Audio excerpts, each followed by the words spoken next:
નમસ્કાર, અત્યારના મહત્વપૂર્ણ સમાચાર રાજકોટથી છે. જ્યાં રાજકોટના નાકરાવાડી વિસ્તારમાં આવેલા વેફરનમકીન બનાવતી કંપનીમાં આજે ભીષણ આગ લાગતા દોડધામ મચી ગઈ.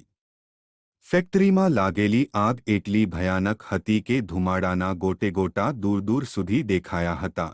આગ લાગ્યાની જાણ થતાં જ ફાયર વિભાગ તાત્કાલિક સક્રિય બન્યો અને ફાયર વિભાગની 4 ગાડીઓ ઘટનાસ્થળે પહોંચી ગઈ. મળતી માહિતી મુજબ હજુ સુધી આગ લાગવાનું ખરેખર કારણ સામે આવ્યું નથી, પરંતુ ફેક્ટરીમાંથી ધુમાડા અને જ્વાળાઓનું ભયાનક દ્રશ્ય જોવા મળ્યું છે. ફાયર બ્રિગેડ દ્વારા આગ પર કાબૂ મેળવવાની કામગીરી શરૂ કરી દેવામાં આવી છે અને જથ્થાબંધ પ્રમાણમાં પાણીનો મારો ચલાવવામાં આવી રહ્યો છે. હાલની સ્થિતિ મુજબ જાનહાનિ ટળી હોવાની માહિતી મળી રહી છે. જો કે ફેક્ટરીને ભારે નુકસાન થવાની સંભાવના છે. વધુ અપડેટ માટે જોડાયેલા રહો ખબર કેસરી સાથે.